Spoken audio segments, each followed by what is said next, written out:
അന്തി ചായുന്നു. പൊഴുത് സായ്கிறது. ചേരൻ. വയൽപ്പരപ്പിനു മുകളിൽ അന്തി ചായുന്നു. കാട്ടിലെ നിഴലുകളിൽ അന്തി ചായുന്നു. ഇന്നും പെയ്യാതെ പോയ മഴയുടെ കോപത്തിനൊപ്പം അന്തി ചായുന്നു.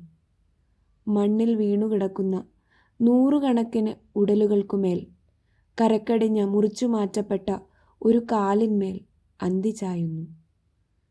കഷ്ടനഷ്ടങ്ങളെ എവിടെ കൂട്ടിവെക്കുമെന്നറിയാതെ കൂട്ടിനകത്ത് ഒരു മൂലയിൽ ഒളിഞ്ഞിരിക്കുന്ന ചെറുകിളിയുടെ ഒടിഞ്ഞ ചിറകുകൾക്കുമീതെ എൻ്റെ കണ്ണുനീരിനുള്ളിൽ അന്തി ചായുന്നു. പ്രഭാതത്തിൽ അവർ വന്ന് മടിച്ചു മടിച്ചു പറയും,